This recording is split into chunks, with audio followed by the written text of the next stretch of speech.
누가복음 5장 15절 16절을 읽겠습니다.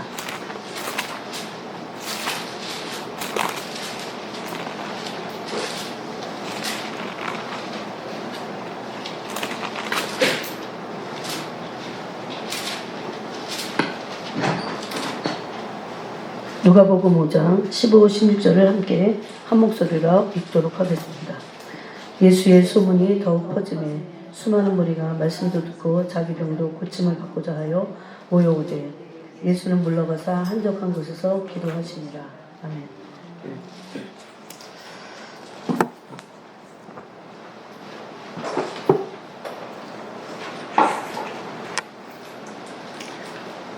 올해는 벽두부터 참 세상이 흉흉하고 한데 올해 이런 재앙들이 복합적으로 올 것입니다. 그러니까 하나가 아니라 이렇게 연결돼서 또 재앙 속에 재앙이 있는 이런 것들이 오게 될 겁니다. 근데 이게 참 사람이 이 영으로 깨어있지 못하면 이게 깨닫지 못하는 게 이 불이 내 발등에 팍 떨어져야 그래야 진짜 그런가 그렇게 깨닫지, 그렇지 않으면 깨닫지 못하는 겁니다. 근데 깨닫는 사람들은 그런 일이 나한테 지금 당장 일어나지 않아도 깨달아요. 그죠? 바깥에서 소문을 보고 그래서 난리와 난리의 소문을 듣겠고 사람들을 미혹하는 미혹이 퍼지고 그 기근의 소문을 듣고 지진이 일어나고 이런 걸 듣겠다고 하시잖아요. 아직 끝은 아니지만 이제 재난이 시작됐다는 걸 알고 깨어서 기도하라 이런 말씀을 예수님이 굉장히 많이 하셨어요. 예수님이 이 땅에 오셔갖고 삶이 굉장히 지금으로 말하면 이단적인 삶을 사셨어요. 되게 보면 그 종말론적인 삶을 사셨기 때문이에요. 예수님 자신이 오신 것도 그렇고 예수님 굉장히 한시적으로 오셨잖아요. 우리 이 땅에 태어날 때 이전의 삶은 없었어요. 그죠? 이전의 삶은 없어서 그냥 이 땅이 단 줄 알고 이 땅에 태어나갖고 또 이 땅의 가치관을 막 굉장히 많이 그 학습을 받아요. 학습이라는 걸 받아요, 진짜. 그러니까 학교를 안 가도 우리는 학습 받습니다. 학습화되어 있어요, 이 뇌가. 그러니까 이 자본주의 가치관에 학습화되어 있고 뭐 사회주의 가치관이든 다 그거예요. 그런 가치관의 세상 가치관이죠. 그런데 학습이 돼갖고 세뇌가 됩니다. 그래서 이 세상이 단 줄 알고 사는 게 이게 참 그 우리의 한계고 우리가 이것을 뛰어넘지 못하게 하는. 그래서 그런 가치관이 꽉 차 있어요. 그냥 이 세상이 보이잖아, 더군다나. 그러니까 이게 단 줄 알고 살아가는. 근데 예수님 우리랑 죄가 없으신 것도 있지만 또 하나 다르신 거는 뭐냐면 예수님은 이전에 계시던 곳이 있었어요. 우리는 그냥 왔지만 그냥 왔는데 예수님이 이전에 아버지의 영광 가운데 아버지와 함께 그 영광을 누리면서 하나님의 나라가 어떤 나라의 천국을 누리다가 오신 분이에요. 그래서 이 땅은 예수님에게는 정말 잠깐 머무는 곳이에요. 구원의 역사를 이루기 위해서 잠깐 계시는. 그래서 우리도 그런 예수님이 이 땅에서 사셨던 그 삶을 우리도 본받아야 돼요. 그렇지 않으면 이 땅이 그냥 계속되는 것이냐 그런 가치관에 속아서 속는 거죠. 그래서 잘못된 가치관으로 내 인생을 섰고, 그럼 인간이 그냥 이 삶에서 이 땅의 삶에서 뭔가를 실패해도 그건 괜찮아요. 그래도 뭐 죽기 전까지 어쨌든 또 일어나고 뭐래도 또 해보고 뭐 먹고 살려면 다 뭘 해요. 근데 진짜 그거보다 더 완전히 정말 망했다는 것은 그 영적인 세계를 준비하지 못하고 그 세계가 있는지도 모르고 그러다가 죽는 겁니다. 그래서 성경은 다 그런 말씀으로 너무 가득 차 있어요. 그 중에서도 예수님이 본을 보이신 그 삶을 보면 예수님은 우리랑 너무너무 틀리시다는 거. 생각도 틀리고 가치관도 틀리고 말씀하는 것도 틀리고 전부 다 완전히 틀리다는 거. 왜 그럴까요? 예수님이 이전에 천국에서 천국을 누리고 아버지와 함께 사셨다가 이 땅에 왔기 때문에 이 땅이 아무것도 아니라는 거 알아요. 그래서 예수님은 이 땅에 있는 사람들을 보고 불쌍하게 여기시고 또 이 땅에 있는 사람들은 서로 자기 그 인간에게 인정을 받을 것인가 어떻게 살 것인가 어떤 삶을 영위할 것인가 그 삶의 질에 대해서 굉장히 중요하게 생각하고 거기다가 가치관을 두고 엄청 난리를 부려요. 그렇지만 예수님은 천국에서 어떻게 살 거냐. 거기에 가치관을 두셨기 때문입니다. 그래서 우리하고 완전히 틀린. 그래서 왜 그랬냐를 안다면 우리도 그렇게 하면 되겠죠. 아, 예수님이 먼저 사시던 그곳을 알고 계셔요. 난 곧 갈 거다 그래요. 요즘 우리가 요한복음으로 이제 큐티를 하잖아요. 예수님의 말에 예수님 다 천국을 중심으로 해서 얘기를 해요. 그러면 제자들은 다 땅을 중심으로 얘기를 해요. 그래서 완전히 하늘과 땅 차이야. 굉장히 의미한 질문이고 의미한 답을 하는 것 같지만 제자들이 왜 그 바리새인들이 왜냐하면 이 땅에 있기 때문에 그래요. 이 땅에 있는 사람들은 다 그런 대답을 할 겁니다. 니고데모가 거듭나야 될 것을 말씀하니까 물과 성령으로 거듭나야 될 것을 말씀하니까 니고데모는 뭐라고 합니까? 그럼 두 번째로 어머니 뱃속에 들어갔다 나와야 됩니까? 이렇게 묻는 거예요. 도저히 영의 세계는 알지 못하는 거죠. 더군다나 오늘날 기독교는 굉장히 종교화되어 있어요. 여러분 굉장히 조심해야 돼요. 종교의 영에 우리는 얼마든지 실체를 알지 못하고 실체를 대면하지 못하고 그분을 사모해야 될 이유입니다. 내가 이전에는 경험했지만 지금 만약에 경험하지 않는 상태가 지속된다면 난 종교인이 자꾸 될 수밖에 없어요. 그래서 종교는 좀 지루하죠. 지루하고 창조적이지 않고 그 안에 본질이 없기 때문에. 그래서 그런 것들을 굉장히 조심해야 됩니다. 예수님은 하늘의 것을 말하면 자꾸 바리새인들과 제자들은 땅의 걸로 대답을 했어요. 그래서 답답하죠. 그래서 예수님 뭐라고 하십니까? 알아들을 귀가 없다고 그랬어요. 그래서 들을 귀 있는 자는 그 들을 수 있는 사람들이 복이 있다고 합니다. 그래서 이 마지막 때에 우리가 우매하지 않고 깨어 있도록 계속 영이 깨어 있도록 노력을 해야 됩니다. 죄와 피흘리기까지 싸워야 되고 물론 성령으로 싸우는 거예요. 율법 아래 싸우는 게 아니에요. 율법적이서는 안 되죠. 그래서 오늘 이제 이 한 해를 또 우리가 어떻게 잘 지나가야 될까? 어떻게 지나가는 게 정말 우리에게 유익할까? 또 이 한 해도 언제까지 한 해의 절반이 이제 다 지나갈지는 모르겠어요. 그렇지만 아주 복합적인 재앙이 기다리고 있다는 거 지금 올 한 해는. 그럴 때 우리가 어떻게 지나가며 어떻게 이런 것들이 우리에게 아무것도 아닌 것 같이 우리가 통과할 수 있을까? 또 그것과 그냥 단순히 그런 재앙들을 피하는 것 정도가 아니고 우리는 그리스도의 신부로서 여전히 준비돼야 돼요. 이제 준비의 막바지를 지나가야 됩니다. 그러기 위해서 첫 번째 우리가 해야 될 것은 지금이라도 지난 시간에 이어서 하나님의 말씀과 기도로 우리의 세계관인 가치관을 바꿔야 돼요. 단순히 세계관을 바꿔갖고 좋은 세계관을 갖는다. 세상도 그런 얘기를 합니다. 제가 고등학교 때나 대학에서 이렇게 들어가서 그런 말들을 많이 들었어요. 근데 그게 그냥 너무 뜬구름 잡는 것 같았고, 어떻게 해야 되는 거야? 어떻게 내가 세계관을 바꿀까? 하나님의 나라를 위해서 세계관을 바꾸라고 하는데, 정작 어떻게 해야 될지를 잘 몰랐어요. 그거는 하나님의 말씀으로, 우리의 잘못된 가치관. 우리는 이 세상에 태어나니까 이 세상이 다였고, 이 세상에서 배운 것들이 너무 많아요. 애들도 그래요. 저희는 이제 애들을 영국에서 키웠잖아요. 영국 학교에서 배운 것들이 얼마나 잘못된 것들이 많을까, 이런 생각도 해요. 그래, 그거를 점검하거나 그럴 여유가 없었어요. 내가 이제 할머니가 된다면, 점검을 해야지. 이런 생각을 하는데, 그런 시간이 있는지 몰라. 그래서 이게 교육이라는 게 너무 중요한데, 왜 그럴까요? 왜 교육이 중요할까요? 우리의 가치관을 형성해 주기 때문에. 가치관. 가치관이라는 건 뭡니까? 그 사람의 가치관은 그 사람의 세계관이에요. 세계관은 세상을 보는 눈이에요.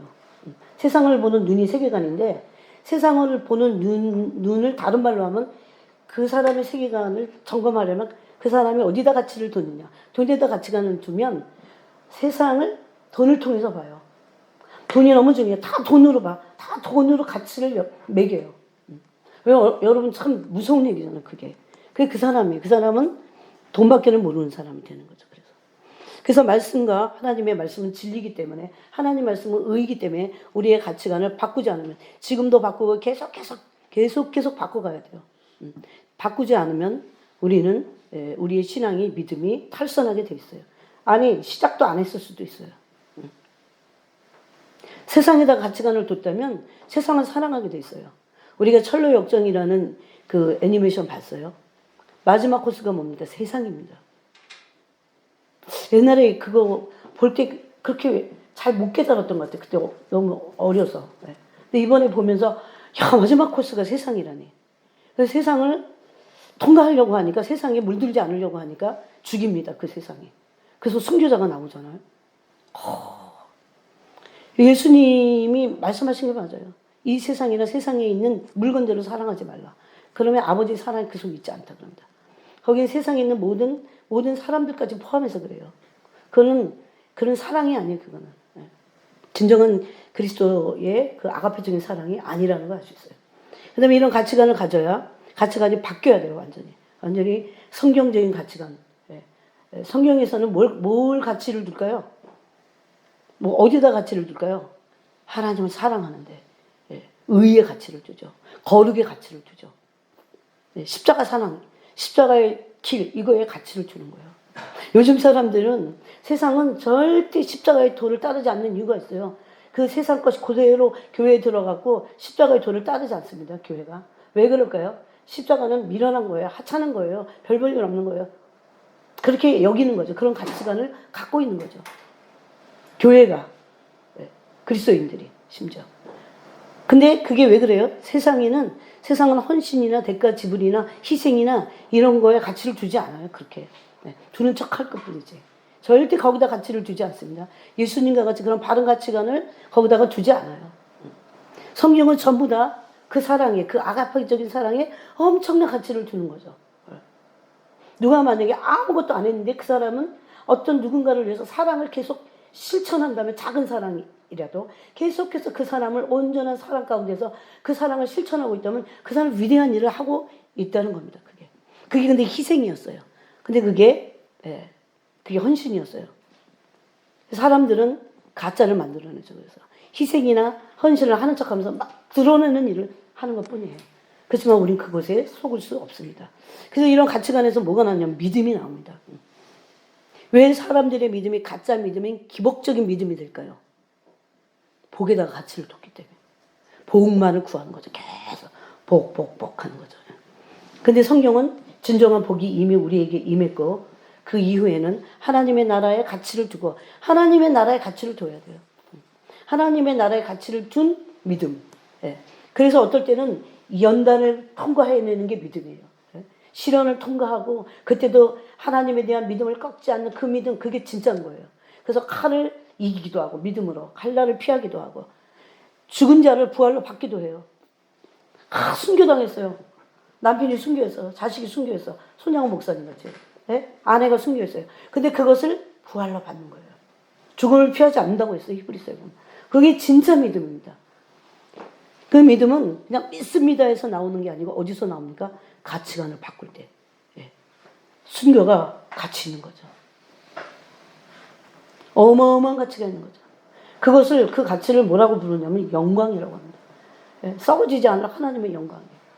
근데 세상에다 가치를 두니까 썩어지지 않을 하나님의 영광을 썩어질 짐승과 버러지 형상으로 바꿔버렸다. 로마서 1장은 그렇게 말합니다.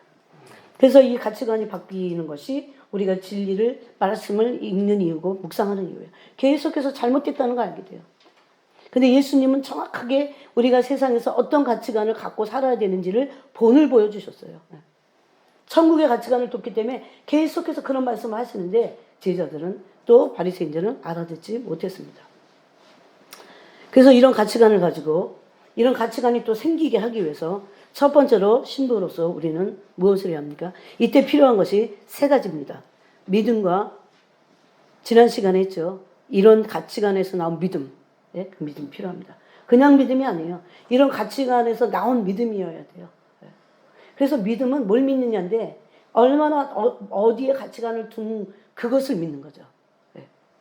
그래서 교회 다녀도 똑같은 믿음이 아닐 수 있습니다. 그래서 그 기복적인 믿음은 가짜의 믿음이기 때문에 그들은 가라지가 될 수 있습니다. 알곡이 되지 않아요. 이런 가치관에서 나온 말씀으로, 진리의 말씀으로 바뀐 가치관을 가진 믿음이 필요합니다. 주님은 돈을 사랑함이 일만하게 뿌리다 그랬어요. 근데 그런 가치관을 갖고 있는 거예요. 돈을 사랑하는 거예요. 그러니 악들이 넘쳐나는 거죠. 다 가치관 얘기입니다. 싸움이에요. 그 다음에 두 번째는 이 믿음과 함께 겸손해야 된다고 그랬어요. 교만을 버려야 됩니다. 이 겸손을 제가 뭘로 얘기했습니까? 하나님을 의지하는 겁니다. 하나님을 의지하는 것이 겸손의 시작입니다. 그래서 어디까지 의지하냐? 나는 나 스스로 아무것도 할 수 없다고 하는 진정한 그 영의 깨달음이 와야 돼요. 여러분 그러면 뭐 합니까? 기도합니다. 내 스스로는 아무것도 할 수 없다. 그래서 낙심도 교만이에요. 교만의 하나죠. 나는 아무것도 할 수 없는 존재다. 이런 깨달음이 영으로 와야 돼요. 영으로. 여러분 사람이 교만하면 죽을 병이 생겨도 하나님 의지하지 않아요. 그 어떤 의사를 의지하고 그러다가 막 거의 이제 막 도저히 안 된다. 이런 사망 선고를 받으면 완전 낙심해갖고 그 어둠이 흑암이 얼마나 확 엄습할까요? 얼마나 무서울까요? 인간 사실 아무것도 아닌데 그죠? 이 육체라고 하는 거 그렇게 난리를 부리고 막 그 영광을 썩을 영광인데 막 그것을 가지고 못 견뎌 하면서 그런 것들은 사실 영적인 세계에서 무가치한 것들이거든요. 근데 거기다가 가치를 두고 살기 때문에 하나님을 의지하지 않고 겸손한 그 교만한 그들은 흑암의 권세 아래 떠밀려 가게 될 겁니다. 하나님의 말씀에 대한 목마름을 가진 자들이 겸손한 자라고 했습니다. 말씀에 대한 목마름이 나는 있는가를 한번 체크해 보세요. 말씀에 대한 목마름이 없다면 교만한 겁니다. 교만은 높아지고자 하는 것만이 아니에요. 마음이 강팍히 생겨 교만인 거예요. 하나님 앞에서. 마음이 부드럽지 않아요. 그건 교만입니다. 그래서 말씀에 대한 목마름이 사라지는 겁니다. 그래서 마태복음 5장 6절에 보니까 의에 줄이고 목마른 자는 복이 있다 그렇게 말씀하십니다. 이것이 겸손이기 때문에. 그것을 마태복음 11장에서는 뭐라고 하십니까? 천지의 주제이신 아버지요.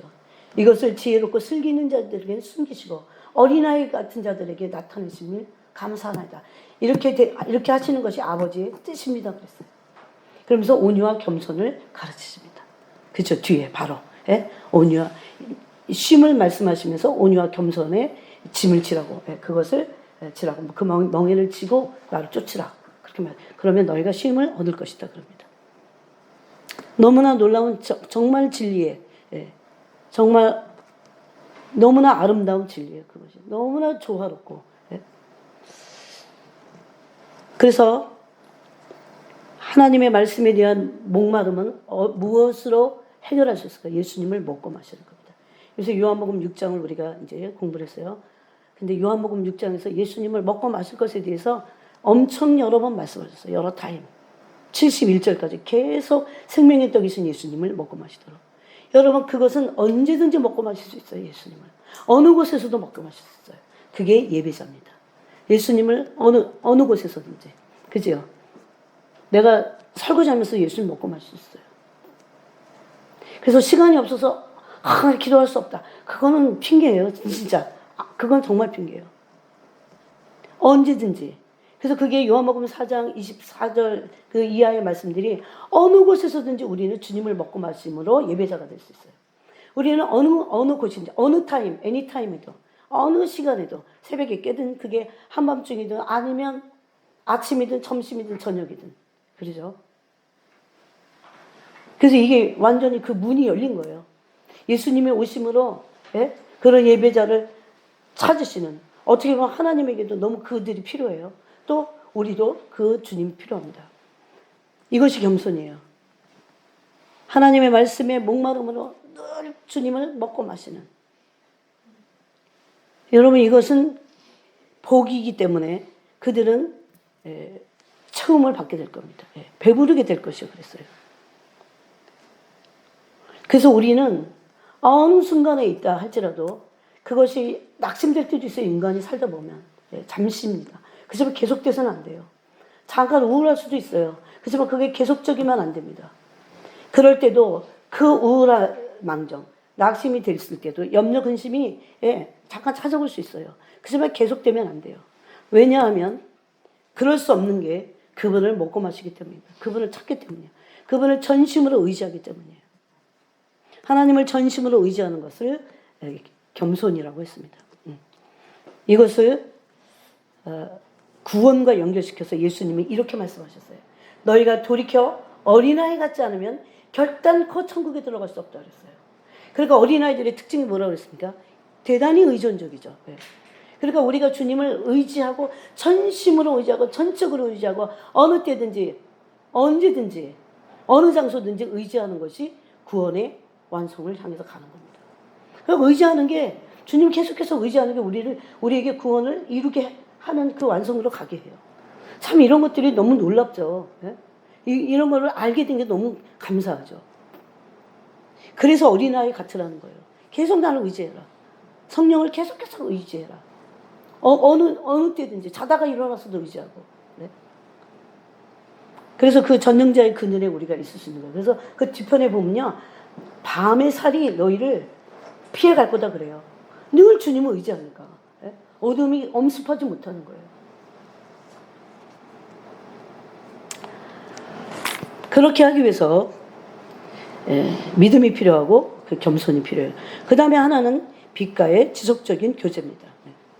요한일서 1장에 보니까 하나님은 빛이시라고 그랬어요. 그에게는 어둠이 없으시고 그는 빛이신데 그 빛과의 사귐을 뭘로 증명할 수 있어요? 우리가 진리를 행할 때라고 그랬어요. 우리가 진리를 행하면 네가 빛과의 사귐이 있다는 것을 증명하는 거다. 그런 말씀이에요. 그게. 그러므로 우리는 이 가치관이 완전히 바뀐 진리에 입각한 믿음을 가지고, 이건 진짜 믿음이에요. 이 믿음을 가지고 겸손하여 또 때를 기다려야 돼요. 그러면서 주님과 지속적으로 빛과 교제를 나눠야 됩니다. 이때 교만과 불신과 미혹들이 사라지게 될 겁니다. 그럴 수밖에 없어요. 그러려면 이제 여기서부터가 이때까지 이제 복습을 하신 거예요. 첫 번째로 그러려면 굉장히 단순해요. 첫 번째는 시간을 보내야 돼요. 시간을 주님과 보내야 돼요. 여러분, 연애하는 사람은 시간을 그 연애하는 사람과 보내잖아요. 이게 너무 잘 아는 것 같지만 안 되는 거예요. 시간을 어떻게 보내냐 도대체. 그런 것들. 시간을 보낼 때 아까 우리가 나눈 요한복음 4장 21절부터 24절에 보면 한번 찾아볼까요? 거기 보면 이런 말씀이 있어요. 21절에 예수께서 이르시되 여자야 내 말을 믿으라. 이 산에서도 말고 예루살렘에서도 말고 이 여자의 죄가 지적되고 그리고 자기를 진실로 자기 마음을 터치한 그분을 만나게 됐을 때 예배에 대해서 이 사람이 얘기했어요. 당신은 선지자입니다. 그러면서 20절에 우리 조상들은 이 수가성 여인이 그러는 거예요. 이 산에서 예배하였는데 당신들의 말은 예배할 것이 예루살렘에 있다 하더이다. 요즘 사람들이 막 예루살렘으로 가요. 그렇지만 그건 장소적인 의미는 그 본질적인 의미보다는 약해요. 어쨌든 그랬더니 예수님 뭐라고 하십니까? 21절에서 여자의 내 말을 믿으라. 이 산에서도 말고 예루살렘에서도 말고 너희가 아버지께 예배할 때가 이르리니. 이 때라는 것은 anytime, 언제든지라는 것은 어느 장소에서든지를 포함합니다. 그죠? 언제든지 하는데 언제든지 그러면서 장소를 한 군데만 정해. 그러면 거기를 막 가야 되잖아요. 어느 때든지 못해요. 그래서 이때는 제가 물어봤어요. 주님께. 주님 때입니까? 무슨 때입니까? 무슨 때? 물어봐야 되잖아요. 그랬더니 그때는 때만이 아니야. 어느 장소에든지를 포함하고 있어요. 그래서 언제든지 주님을 신령한 진정으로 예배한다면 밤에 일어나서도 할 수 있고 잠자리 들어서도 할 수 있고 언제든지 할 수 있는 거예요. 낮에도 할 수 있고. 여러분 다니엘이 그래서 3번 예루살렘을 향해서 기도했어요. 자기 처소에서. 얼마나 바쁜데 3번이나 기도했어요.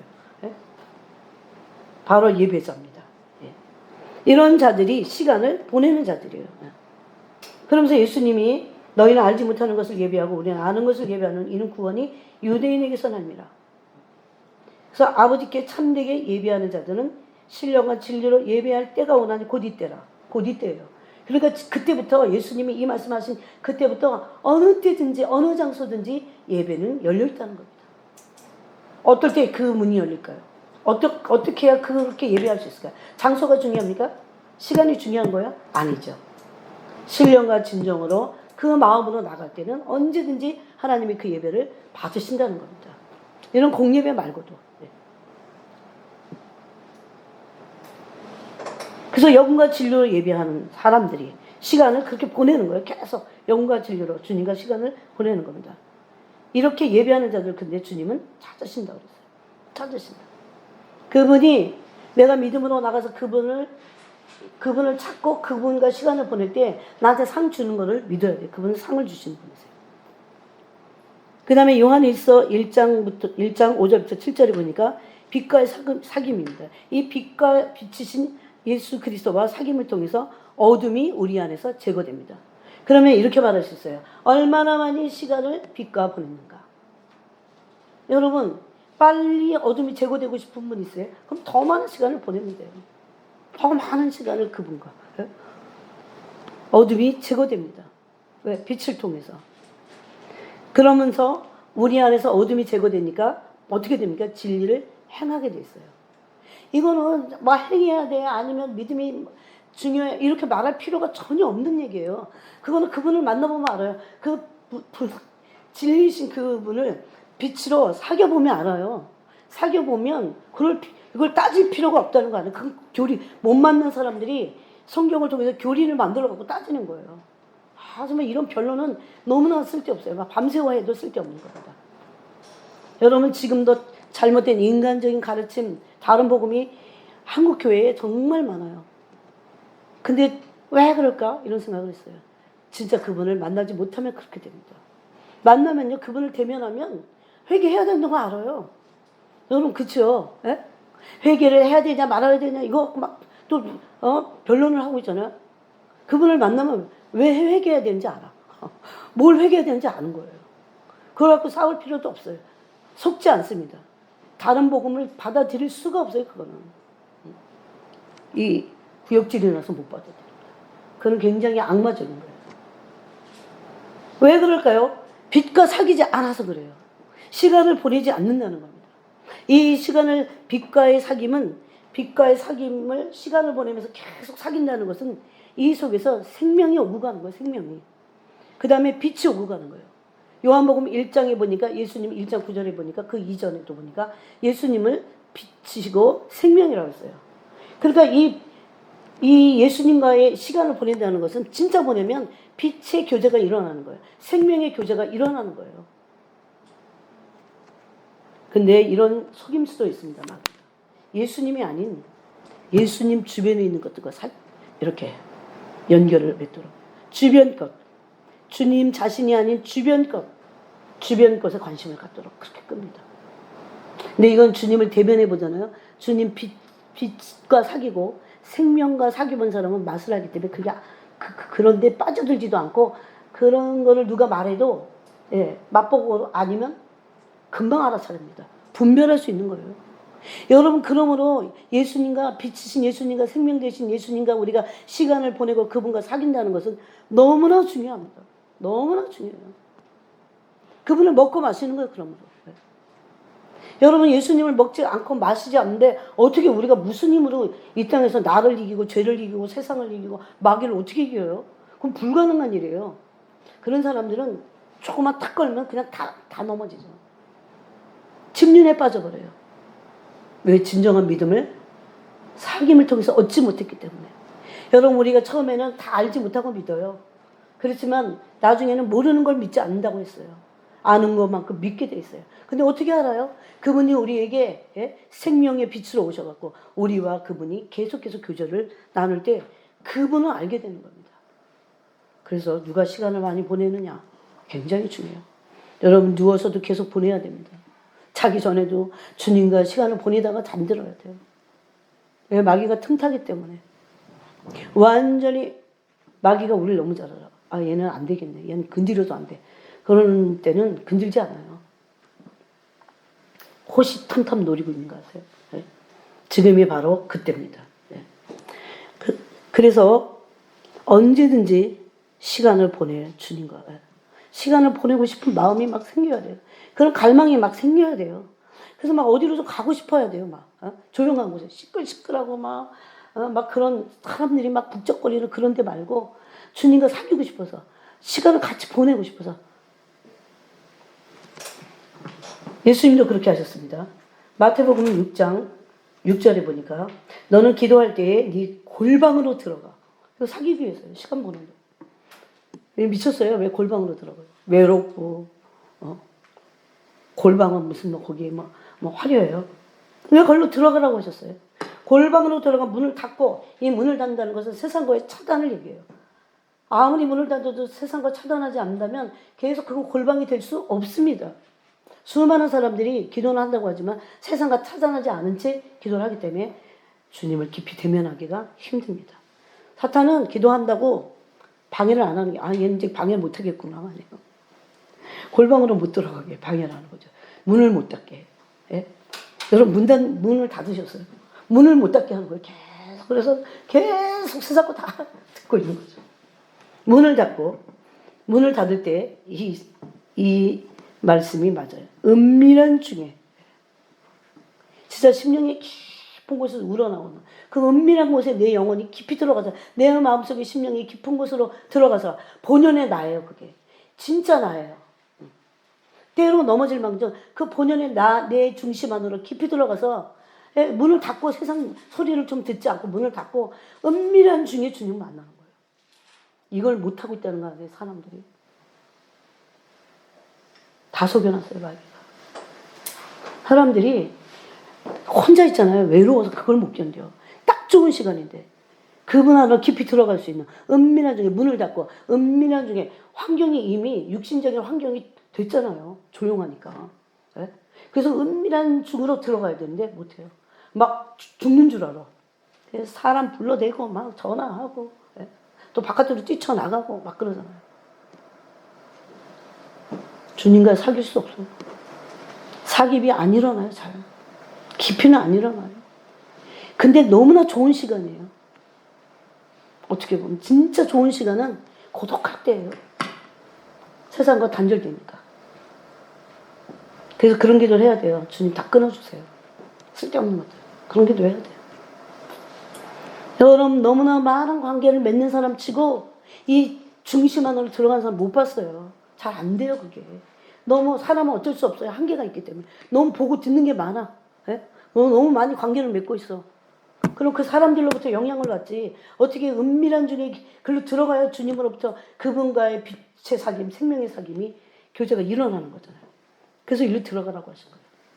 이게 산상수훈입니다. 내 아버지께 기도하라. 은밀한 중에 계신 내 아버지께 기도하라. 은밀한 중에 보시는 내 아버지께서 갚으시리라. 저는 이 말씀 너무 제가 갚아주시는 거예요. 그 은밀한 중에 다 토해낼 때 아버지잖아요. 다 알고 계세요. 다. 근데 이 마음을 토해내는 게 우리로서는 큰 복이고 은혜예요. 토해낼 수 있다는 거. 마음을 다 토해낼 수 있다는 거. 그러면 아마 정신병 없어질 겁니다. 정신병은 문 닫을 거예요. 모든 사람만이 그런다면. 상담가들이 필요 없을 겁니다. 바로 그곳에서 모든 일이 일어나는 거예요. 그 은밀한 그곳에서 그분을 대면하게 될 때 다 주님 말씀하시는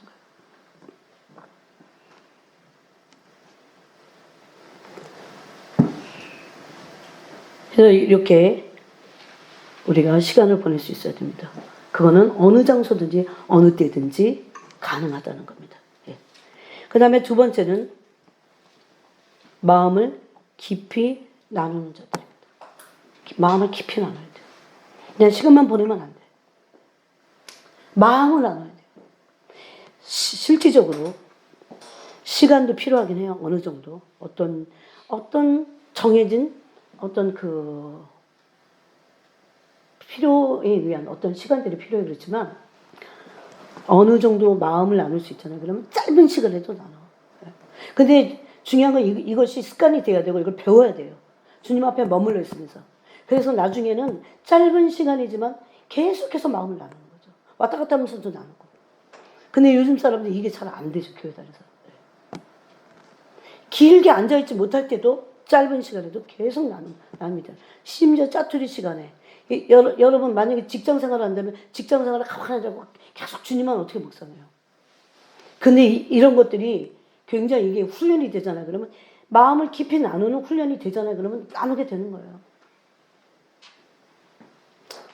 이 마음을 깊이 나누는 것도 어느 때든지 가능합니다. 네. 마음을 나누기 때문에. 그럴 때 마음을 나누게 될 때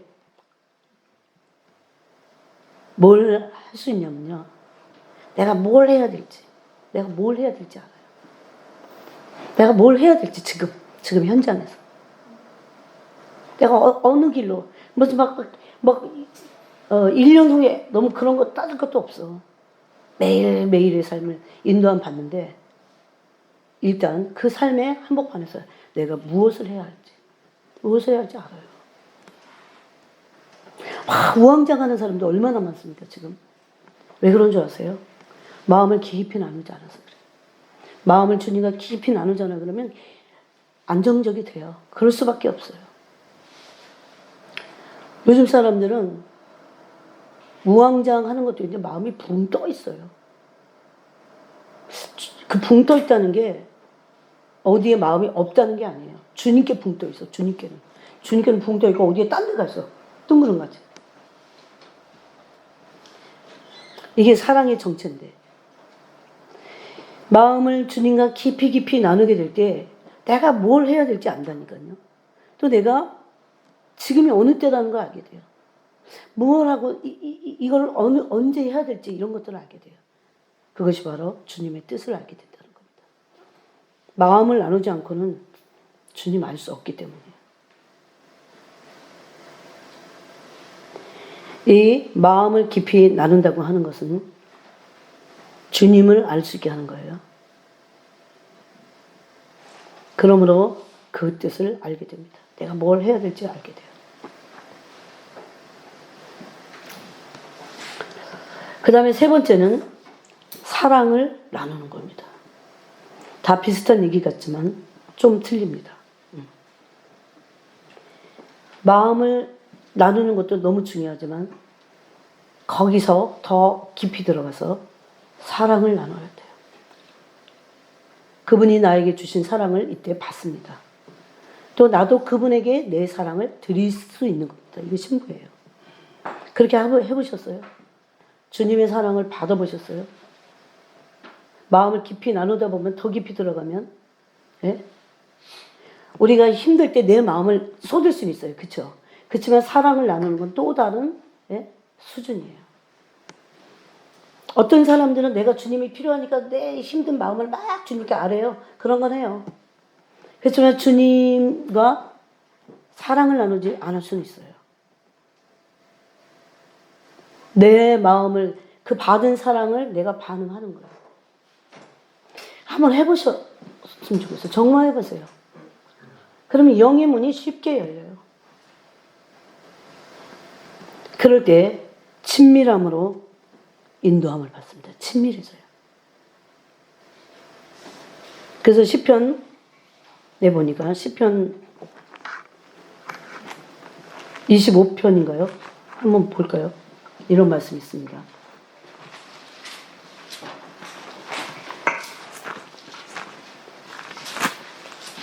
시편 25편 있네요. 12절에 보니까 한번 읽어볼까요? 12, 13, 14절까지 읽겠습니다. 시작. 여호와를 경외하는 자 누구냐? 그가 택할 길을 그에게 가르치시리로다.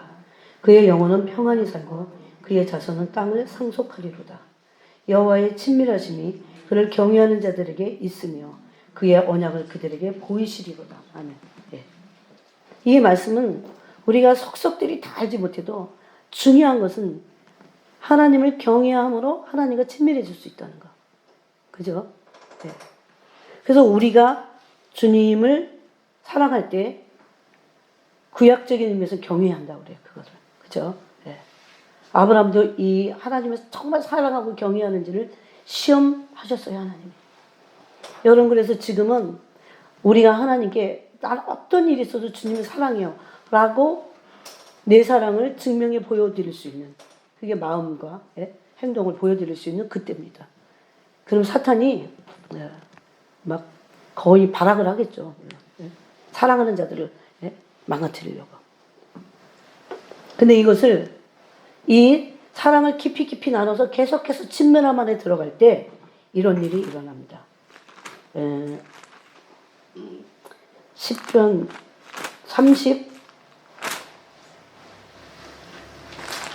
34편에 보면 시편 34편 7절 읽겠습니다. 시작. 여호와의 천사가 주를 경외하는 자를 둘러 진치고 그들을 건지시는도다. 제가 그 전에 그런 얘기했죠. 사랑의 친밀함 안으로 들어가면 뭐가 그 사람에게 쳐지는 줄 아세요?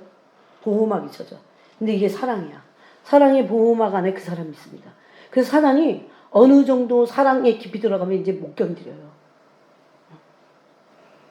이게 어떤 분이 환상 속에 본 거예요.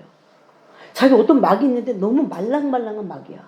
그래갖고 이걸 이제 보는 거예요. 자기가 환상 중에.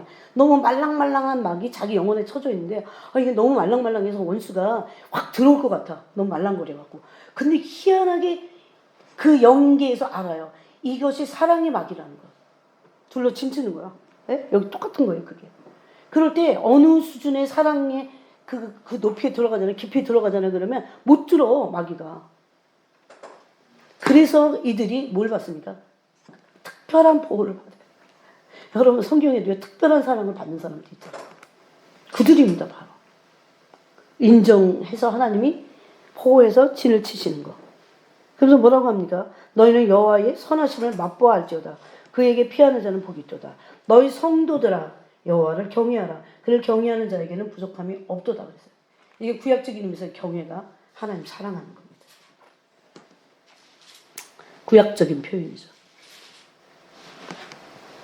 그렇게 될 때 친밀함 안에 깊이 들어가게 될 때 영적인 세계를 진짜 알게 돼요. 특히 영적인 세계의 속성은 뭡니까? 영계의 속성이 그게 어디서 나왔어요? 영계에서 일어나는 모든 일들이 막 능력이 쏟아지고 막 뭐 이런 모든 것들이 어디서 나와요? 하나님의 본체 형상에서 나오거든요. 그 본체의 형상은 겉모습이 아니라 속성이잖아요.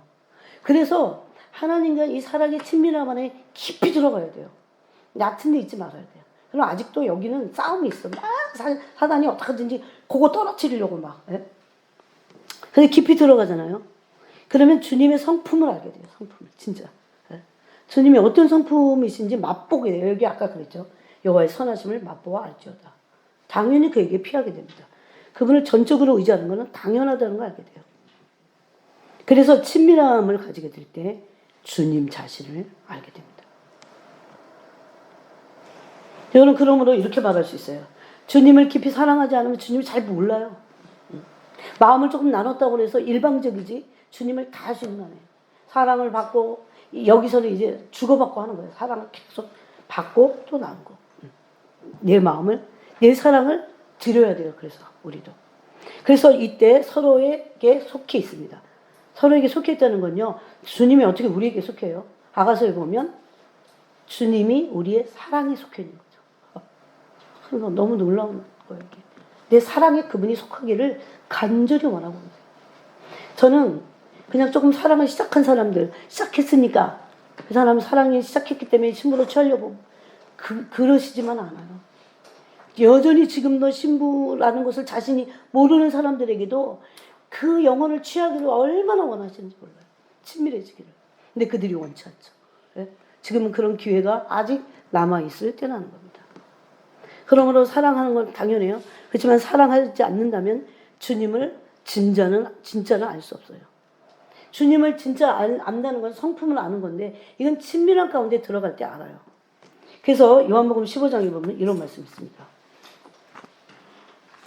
요한복음 15장에 이제부터는 너희는 내가 명하는 대로 행하면 곧 나의 친구라. 14절. 그 다음에 15절에 이제부터는 너희를 종이라 하지 아니하리니 종은 주인이 하는 것을 알지 못하리니 너희를 친구라 하였노라. 친밀한 자들이요. 어떻게 해서 친밀해져요? 사랑함으로. 그분의 사랑을 먼저는 받아야 돼요. 받을 줄도 알아야 돼요. 어떤 사람들은 사랑을 받을지 몰라. 왜 집중하지 않기 때문에 그래요. 그분에게 관심이 없으니 그분이 사랑을 하는지 안 하는지도 몰라요. 여러분, 어떤 사람이 주님이 나를 너무너무 사랑하시네. 아니면 어떤 사람을 내가 아는 거하고 틀리게 너무 사랑하시네. 라는 것을 어떻게 알아요? 그분과 친밀해서 알아요. 그분의 마음을 나눠봤기 때문에 알아요.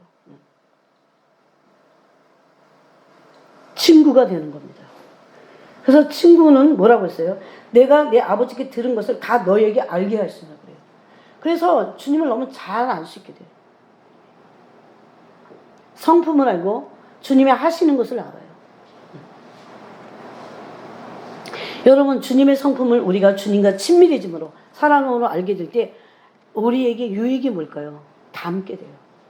주님을 닮게 돼요. 그래서 사랑이 뭔지, 사랑을 나누지 않은 종교인들은 주님을 닮을 수가 없다니까요. 여러분, 근데 우리는 누구든지 주님의 사랑을 받고 받은 자는 드리게 돼 있어요. 이거 할 수 있어요. 그래서 제가 그것의 열쇠가 뭐라고 그랬어요? 십자가 사랑입니다. 근데 요즘은 십자가 도를 안 따라가. 주님이 어느 날 저한테 그랬어요. 십자가의 도를 따르지 않을 때 너희 영혼은 망하게 될 거다 그랬어요. 아예. 망하게 될 거야 그랬어요. 기독교는 망하게 될 거다. 교회는 망하게 될 거다 그랬어요. 그게 본질이고 그게 핵심인데 그 십자가의 도가 미련하게 보이는 거예요. 멸망받을 자들에게는 미련하게 보인다고 했잖아요. 고린도전서 2장에서 그죠? 네, 1장에서. 그때 참 놀랐어요. 이렇게 십자가가 그거를 계속 조금씩 알아가는 거죠. 또 놓쳤다 알아가고 여태까지 그런 거예요. 그러므로 주님을 깊이 사랑하게 될 때 사랑을 나눠야 돼요. 나눠야 돼요. 받고 드리고 서로의 사랑에게 속하는 거기까지. 그렇게 될 때 주님을 알게 됩니다. 주님의 성품을 알게 돼요. 그래서 오랜 친밀함 안에서는 그분을 어떻게 해요? 닮게 돼 있어요. 친밀함이 오래돼도 오랜 친밀함 닮게 돼 있어요. 여러분, 요즘 사람들은 주님과 사랑을 하지 않아. 또 마음도 나누지 않아요. 그래서 심령이 허전하게 짝이 없어요. 그래서 자꾸 예수님이 아닌 다른 것들을 찾아 헤매는 거예요. 여러분. 그러다 보면 걸려듭니다. 마귀에게. 걸려들어요. 당연히 걸려들게 돼 있어요. 너무 여러분 여행도 너무 좋아하면 안 돼요. 그럼 걸려들어. 주님과 마음을 깊이 나눌 수 있는 그런 것들을 계산하고 해야 돼. 해도. 계산해야 돼요. 그래도 못하는데, 계산해도 못하는데. 우리는 쉼이 필요합니다. 때로 여행이 필요해요. 그렇지만, 그걸 계산해야 돼요. 주님과 나가 시간을 보내고, 마음을 나누고. 여러분, 비행기 안에서 마음을 나누는 게 그렇게 좋아. 완전 묵상이 정말 너무너무 좋아요. 비행기 그 오랜 시간 동안 지루하잖아요. 지루하고 잠도 안 오고 어쩌고 그럴 거 없어. 성경 딱 펴고 그냥 막 쏟아져. 하늘이 더 가까워서 그러나? 심지어 그럴 정도로 막 쏟아져요. 말씀이 그렇게 꿀같이 쏟아지면서 깨닫게 될 수가 없어요. 근데 이런 이 귀한 시간들 뭐가 딴 거 못하잖아. 비행기 안에서. 하려면 하긴 할 것도 많지. 영화도 보고 뭐도 하고 뭐도 하지만. 나는 주님과 마음을 나누지 않는 사람 어떻게 살까 싶어요. 이 세상은 허전해서. 우리의 허전함을 누가 채워요? 채울 사람 하나도 없어요. 단 한 명도 없어. 진짜는. 그게 부모니까 그런다. 자식이만 부모 다 몰라요. 다 못 채워주잖아. 그래갖고 우리 엄마가 막 뭐라고 그러시는 거야. 내가 죄인이구나. 깨달았어요. 이번에도. 심령이 허전해갖고 그리스도가 아닌 다른 것, 그리스도의 주변 것에 관심이 많다고 그랬어요. 심지어. 이제 종교 생활을 하니까 못 떠나, 주님 떠나지 못하는데 주변 것에 또 관심이 많아. 그런데 여러분, 이거는 주변이지 주님은 아니에요. 이렇게 속으면 안 돼요. 주변이에요. 주님은 아니에요. 이것을 주님을 대신할 것은 아무것도 없어요. 아무것도, 어떤 것도 없어요. 착한 일도 주님을 대신할 수는 없어요. 착한 일 하지 말라는 게 아니에요. 착한 일 하고 마주쳐. 조금 교제는, 진리를 행하기 때문에 빛과 교제가 일어나지만 이것을 할 수 있게 하는 본질적인 사귐이 필요하다. 그런 말이죠. 이거는 해보면 알아요. 그래서 제가 저한테 깨닫는 거. 어떨 때는 주님이 아닌 것에 마치 주님인 척. 그럴 때도 있어요. 사실 주님이 아닌데. 이러지 말아야지.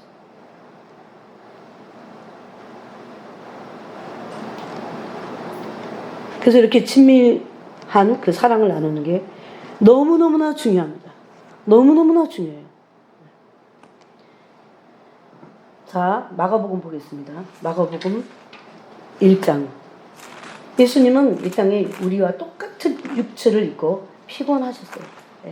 피곤한 육체가 한계가 있기 때문에 많이 잠을 못 자고 많이 항상 돌아다니셔서 또 걸어다니시면서 사역을 하시잖아요. 그래서 굉장히 많이 피곤하셨어요. 마가복음 1장 35절을 읽어보겠습니다. 그럼 그분이 얼마나 많이 주님과 친밀함을 위해서 대가를 지불하고 시간을 투자하셨는지 읽겠습니다. 시작. 새벽 아직도 밝기 전에 예수께서 일어나 나가 한적한 곳으로 가서 거기서 기도하시더니 한적한 곳을 찾으셨어요. 한적한 곳이 가장 좋을 때가 새벽이었다면 그 새벽에 나가시는 거예요. 새벽 기도는 왜 하냐고 막 그러죠. 그건 어떤 기능이 아니에요. 그분과 시간을 보내고 마음을 보내고. 여러분 새벽 기도 옛날에 다 해보셨잖아요. 우리 교회가 뭐니까 새벽 기도 할 수도 없지. 그렇지만 여러분 새벽 기도 맛이 있어요. 새벽에 일어나서 골방에 가서 방 하나 따로 마련했다가 기도하면 얼마나 좋은지 몰라요. 새벽은 또 맛이 있어요. 우리는 낮에 기도하니까 새벽도 하고 낮에 하면 낮에 좋으니까 새벽을 좀 피하는 거죠. 그렇지만 주님이 원하시면 해야 됩니다. 그것도. 그 다음에 누가복음 5장. 아까 누가복음 5장 읽었나요? 누가복음 5장 15절부터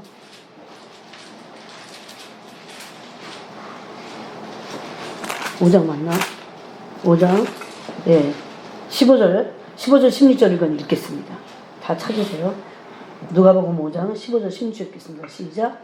예수의 소문이 더욱 퍼지매 수많은 무리가 말씀도 듣고 자기 병도 고침을 받고자 하여 모여오되 예수는 물러가사 한적한 곳에서 기도하십니다. 때로는 인산인해에 오는 그 사역을 받으러 오는 사람들을 물리치셨어요. 뒤로 하고 한적한 곳으로 가셔서 기도하셨다는 거죠.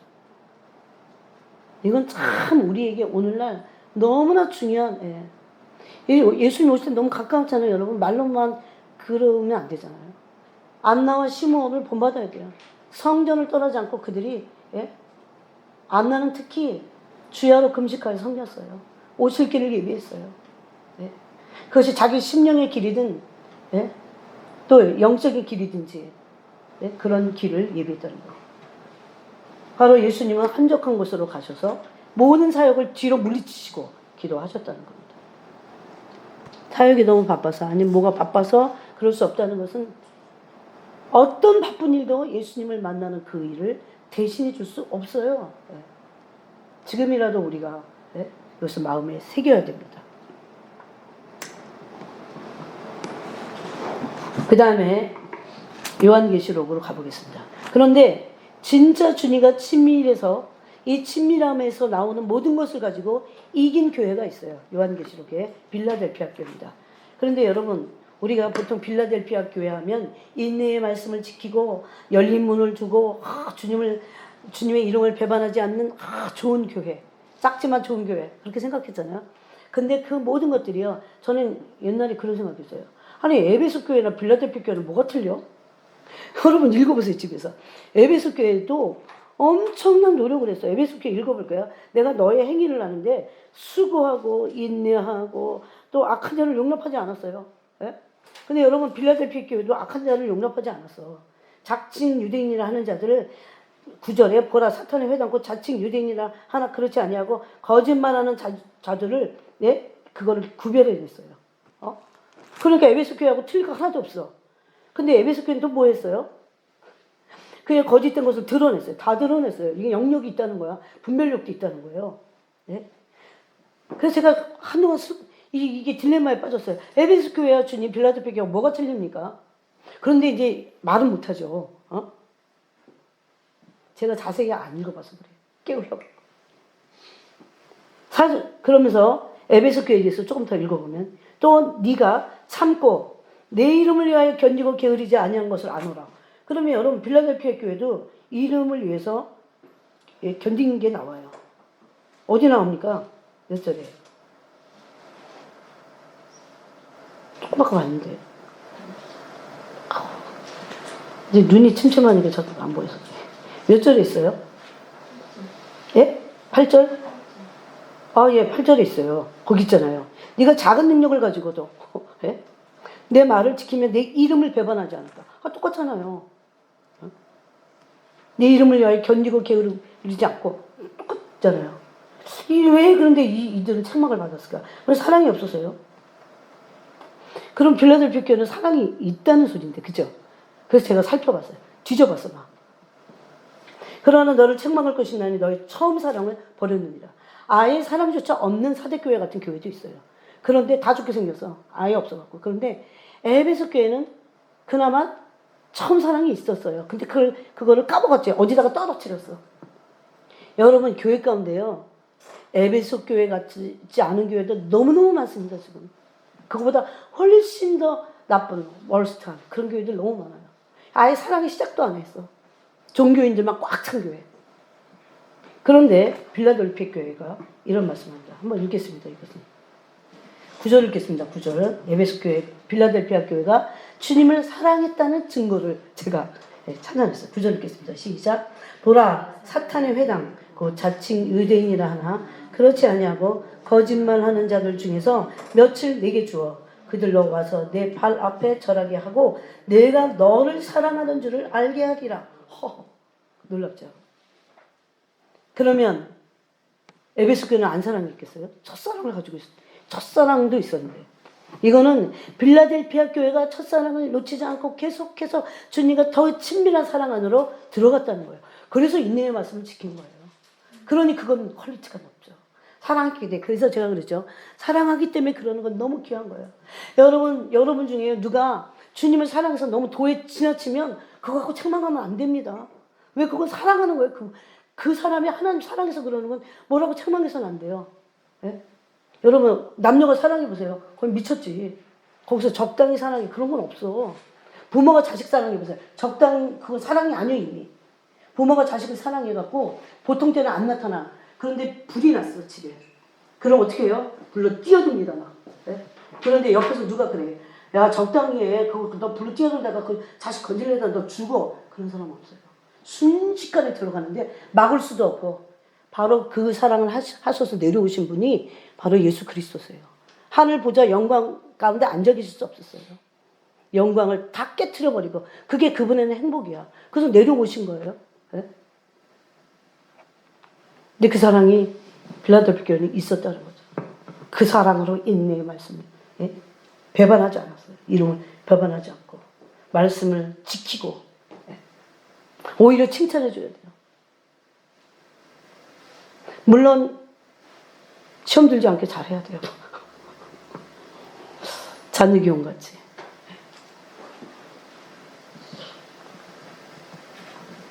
그래서 주님을 사랑하는 사람들이 짐이 많아요. 져야 돼.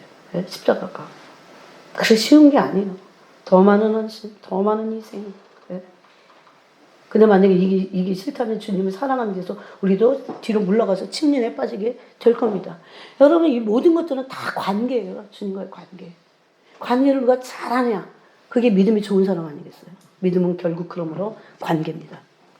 이게 너무나 중요해요. 내가 너를 사랑하는 줄을 알게 하리라. 그들에게. 내가 나타내겠다는 거야. 내가 너네 교회 사랑해. 내가 내 사랑을 증명할 거야. 주님이 이 정도로 딱 일어나셔갖고 이렇게 하실 때는 그 교회로부터 신부의 친밀한 사랑을 받으신 거죠. 그래서 이들이 열린 문이 그리고 시험 애들을 면하는 이런 놀라운 주님 안에 있게 된 겁니다. 교회가 인내의 말씀을 지킬 수 있는 것은 그리스도에 대한 사랑이 깊은 친밀함이 있었기 때문에 가능해요. 여러분, 일시적으로 단순히 참고 견디는 게 아니에요. 에베소 교회 같이. 그리스도를 사랑함으로 가능합니다. 이것은 지속적으로. 왜? 사랑도 지속되기 때문에 계속 친밀함이 깊어지면 고난도 깊어질 수도 있어요. 어떨 때.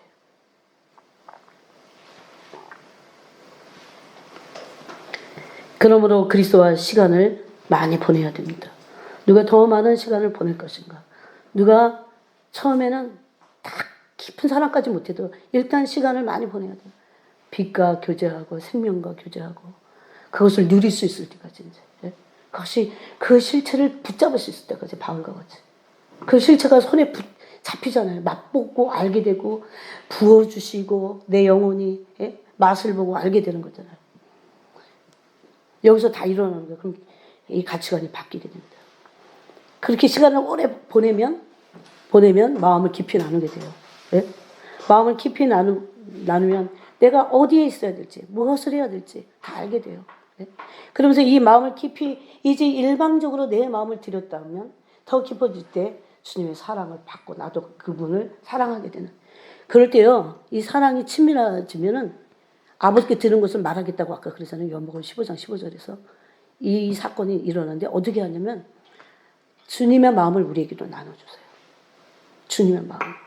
여러분 주님의 마음이 안 느껴지면 그건 아직 그 속으로 들어가지 않아서 그래요. 있다고 해도 또 금방 그 안에서 분리되어서 나올 수 있어요.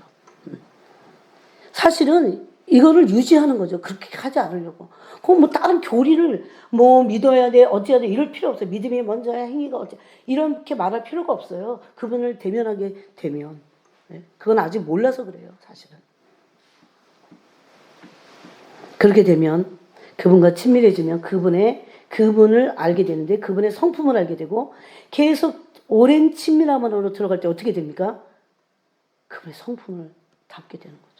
그래서 겸손과 온유의 옷을 입게 되는 겁니다. 이게 골로새 3장에 있잖아요. 겸손과 온유의 오래 참음의 옷을 입어요. 긍휼과 자비의 옷을 입어요.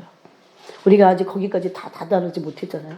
부지런히 가야 됩니다. 그래서 그럴 때 진짜 이제 그 안에서 일어나는 거예요. 진짜 세상에 없는 쉼이 일어나요. 세상에 없어요.